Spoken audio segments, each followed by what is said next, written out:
Adrian Knight had everything the world could offer, or so it seemed. At just 34, he had built a business empire worth billions. His face often graced magazine covers, his name whispered in the corridors of power. To the outside world, he was the perfect image of success, tall, sharply dressed, commanding, and untouchable. But behind the expensive suits and the penthouse view, Adrian felt hollow. Every conversation with so-called friends was about deals or favors. Women who smiled at him seemed more interested in his wallet than his soul. Even his employees flattered him, not because they respected him as a man, but because they feared his power. Late one night, as the city lights flickered beneath his glass skyscraper, Adrian stood in silence at the floor-to-ceiling window. His reflection stared back at him, polished, powerful, but somehow empty. He asked himself the same question he had asked for years. Would anyone care for me if I had nothing? That thought drove him to an unusual idea. What if, for once, he stripped away his wealth and title? What if he became invisible, just another face in the crowd? And so, Adrian made a decision. He would go undercover for 1 week. He would step out of the world of luxury and live as someone no one noticed. The following Monday, instead of his sleek Italian suit, he wore faded gray overalls, a loose cap, and heavy gloves. A fake name badge read, Adam. With a mop bucket in hand, Adrian walked into one of his own skyscrapers, not as the owner, but as the janitor. From the first moment, he felt the shift. Executives brushed past him without acknowledgement. Office workers avoided eye contact. The security guard barely gave him a glance. For years, people bowed their heads when he entered a room. Now, he was just part of the background. It stung, but strangely, it also felt freeing. By the end of the first day, Adrian's back ached from scrubbing floors, his hands raw from cleaning chemicals. Sitting alone on the back steps of the building, he unwrapped a cheap sandwich from the corner deli. It was tasteless, and he realized he had never truly eaten the kind of food most people lived on. On the third day, as he sat in the same spot, someone's shadow fell across him. You look like you could use something better than that, a gentle voice said. Adrian looked up. A young woman stood there holding a small lunchbox.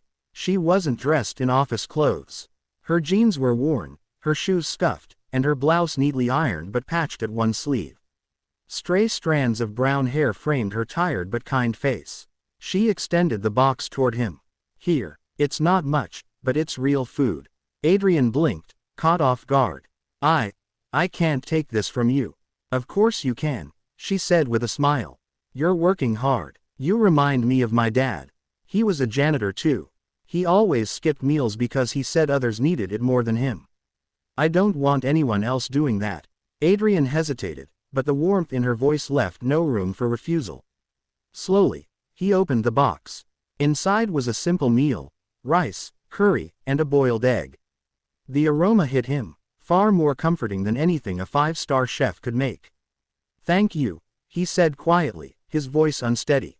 She sat beside him on the steps, pulling out her own smaller lunch wrapped in foil. My name's Emily, she said cheerfully. What's yours? Adrian froze for a heartbeat before answering. Adam. Emily nodded. Nice to meet you, Adam. From that day on, Emily brought him food every afternoon. They shared lunches on the back steps of the skyscraper, talking as if they had known each other forever. She told him about her struggles. How she worked 2 part-time jobs to pay for college, how her mother was sick, how sometimes she skipped meals so her younger brother could eat. Adrian listened, mesmerized. No one had ever spoken to him like this, with honesty, vulnerability, and without any thought of what they could gain from him. In return, he shared small pieces of himself, though carefully hidden behind his disguise. He told her he once dreamed of building something big, of proving himself in the world. She laughed and said, then don't give up on that dream, Adam. The world needs people who care enough to build something real. Her words pierced him. She didn't know she was sitting beside a man who had already built empires, but for the first time, Adrian wondered if he had built the right kind of empire. Day after day, Emily's kindness became the highlight of his undercover life. She saw him, not as invisible janitor, not as billionaire CEO, but as a human being. And though Adrian told himself this was just an experiment, his heart began to argue otherwise. What would happen when Emily discovered the truth? That the man she was feeding with her own hard-earned meals was the billionaire who owned the skyscraper towering above them. The week passed faster than Adrian expected.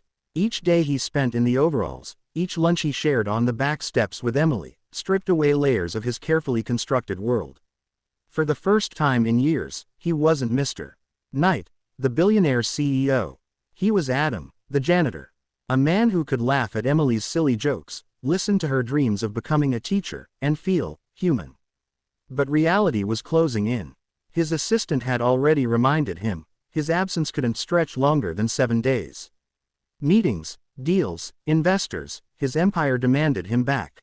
On Friday morning, he stood in front of the cracked bathroom mirror in the janitor's lounge. He looked at his reflection, unshaven, weary, but strangely alive. Taking a deep breath, he whispered, "It's time." That afternoon, Adrian shed the disguise. He returned to the skyscraper not in overalls, but in a custom-tailored navy suit. His polished shoes clicked against the marble floor as the entire building stirred to attention. Executives straightened their ties. Assistants whispered. The janitor named Adam was gone, replaced by the man whose name was etched in gold letters above the building, Adrian Knight.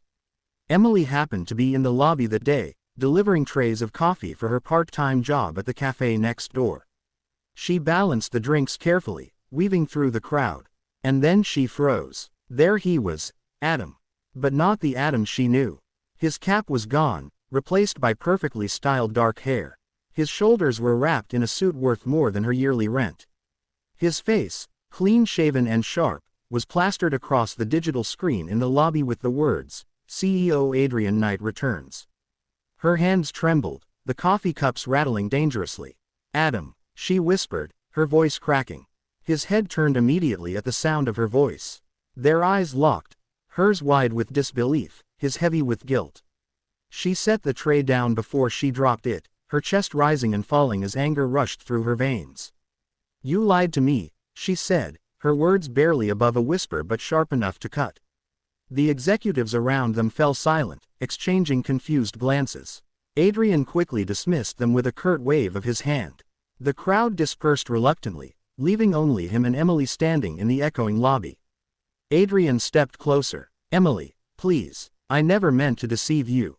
I just wanted to know what it felt like to be seen, to be treated like a person, not like a billionaire." Her eyes filled with tears, but they weren't from sympathy. They were from betrayal. "So what was I to you? Some experiment? A charity case to make you feel human again?" "No." His voice cracked, raw and unguarded. "You were the only one who saw me. Not the wealth, not the title, just me. The way you cared, the way you shared your lunch when you barely had enough for yourself. Emily, you made me feel alive again." Her hands tightened into fists at her sides. "You should have told me the truth. Do you know how humiliating it feels to open up to someone, to share the little pieces of my life, only to find out you were playing dress up the whole time?" Adrian's chest ached. He wanted to reach for her, but he didn't dare. "I wasn't playing. Every moment with you was real. More real than anything I've had in years. I didn't tell you because I was terrified you'd look at me the way everyone else does. Like a wallet, like a transaction." Emily shook her head, turning away as a single tear escaped down her cheek. She reached into her bag and pulled out the small metal lunchbox she had carried every day. Slowly, she pressed it into his hands. "Here, one last lunch," she said softly. "After this, I don't know if I'll ever see you again." Adrian's throat tightened as he took the box. His fingers brushed hers, and the warmth nearly broke him. "I don't want this to be the last, Emily. Please, give me a chance to prove that I'm not the man you fear I am. I don't want your kindness to be just a memory. I want to earn it, every day, for as long as you'll let me." For a long moment, silence hung between them, heavy with all the words unsaid. Emily finally spoke, her voice trembling. "You know what the hardest part is. I don't know whether I should walk away, or believe you. Because the man I shared those lunches with, the one who listened, laughed, and cared, he wasn't a billionaire. He was Adam, and I don't know if Adrian Knight can ever be him." With that, she turned and walked out of the glass doors, her figure disappearing into the crowd of the busy city. Adrian stood there, clutching the lunchbox to his chest as though it were the most valuable thing he owned. For the first time in his life, he realized that money, buildings, and empires meant nothing if he couldn't win back the trust of the one person who had ever truly seen him. And so, as the doors closed behind Emily, Adrian made a vow. He would not let this be the end. Not of Adam, not of Emily, and not of the love he had finally found in the simplest, most unexpected place, over a shared lunch on the back steps of his own skyscraper.